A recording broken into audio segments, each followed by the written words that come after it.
Assalamualaikum warahmatullahi wabarakatuh. Perkenalkan, nama saya Asniati dari kelas B, Prodi Pendidikan Bahasa Inggris. Di sini saya akan menjelaskan tentang prinsip-prinsip perkembangan dan implikasi dalam dunia pendidikan.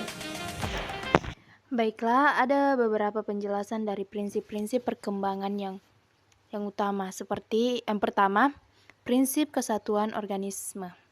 Prinsip ini menyatakan bahwa individu merupakan suatu kesatuan yang utuh, di mana semua bagian tubuh, organ, dan fungsi saling berkaitan dan berinteraksi satu sama lain.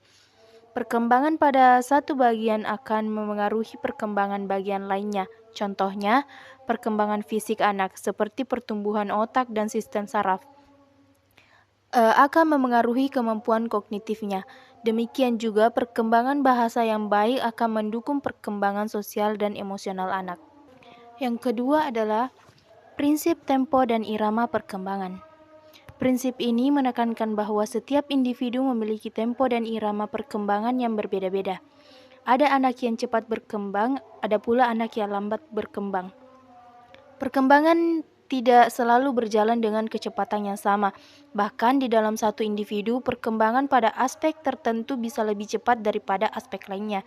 Contohnya, seorang anak mungkin cepat belajar berbicara tetapi lambat dalam perkembangan motorik kasar, seperti berjalan. Yang ketiga, prinsip pola perkembangan umum.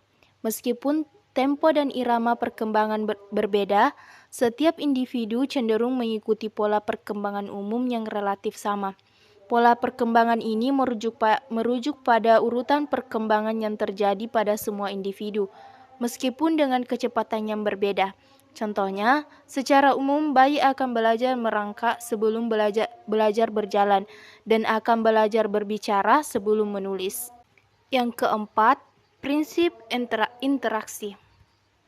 Prinsip ini menekankan bahwa perkembangan dipengaruhi oleh interaksi antara faktor bawaan, genetik, dan faktor lingkungan.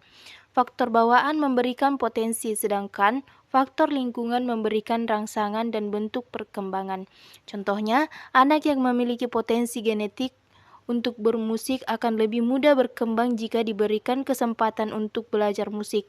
Sebaliknya, anak yang tidak memiliki potensi genetik untuk bermusik, bahkan jika diberikan kesempatan untuk belajar musik, perkembangannya mungkin tidak sebaik anak yang memiliki potensi genetik. Yang kelima, prinsip kematangan. Prinsip ini menyatakan bahwa perkembangan terjadi secara bertahap dan bergantung pada tingkat kematangan organ tubuh. Artinya, ada waktu yang tepat untuk mempelajari keterampilan tertentu dan memaksakan pembelajaran sebelum waktunya bisa berdampak negatif.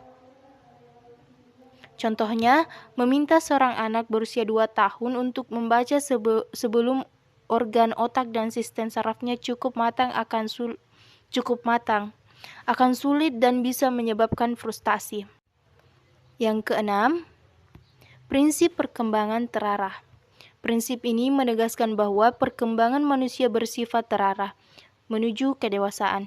Perkembangan tidak terjadi secara acak tetapi mengikuti suatu arah tertentu. Contohnya, bayi yang baru lahir akan belajar mengontrol gerakan ototnya sebelum belajar berbicara, dan anak-anak akan mengembangkan kemampuan berpikir abstrak dan kritis seiring bertambahnya usia. Yang ketujuh, prinsip diferensiasi dan integrasi. Prinsip ini menjelaskan bahwa perkembangan melibatkan proses diferensiasi, pemisahan, dan integrasi penggabungan.